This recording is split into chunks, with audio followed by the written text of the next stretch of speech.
gravity controller, and basically every part of the character comes back to this center of gravity controller, and then usually it's connected to a large character controller on the ground, which we might as well create that right now. I'm just going to grab that hip rotator.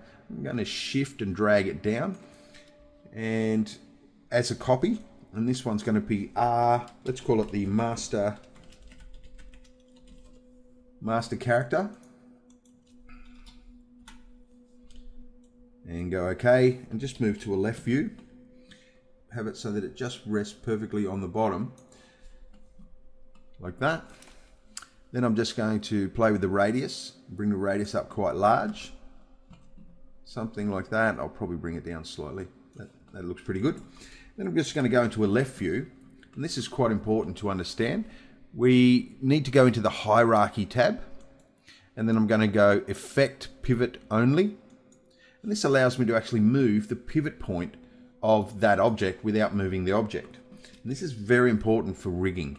And what I'm going to do is move that pivot point to the base of the circle instead of in the center of the circle. And remember, I'm in a left view here. And what that means is that if I've got a ground plane, I just have to sit this circle on the ground plane and not below it, and then the character will actually be able to walk on that ground plane without going through the ground plane. So that's how we affect the pivot without affecting the actual object itself. So we're looking pretty good. The next thing I'm going to do is I'm going to jump into a left view here, and I'm going to create another circle. Probably something about that big should do us. And then I'm going to move it over, and in fact I should be able to align it to this toe object here, mainly because I know that I positioned the pivot point of this toe geometry object right in the center of this cylinder here.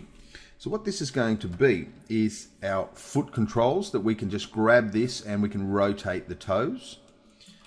And it might need to go a little bit bigger just so that it's a bit easier to grab. And that looks pretty good. And we'll make that our standard red color. We'll go to a top view and rotate around slightly just so that I can shift and rotate over.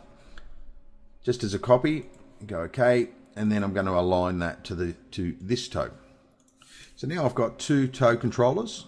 I've got my ankle controls, I've got my knees, hips, I've got my hip rotators, this is my pelvis control, and now I just need some torso controls or spine controls and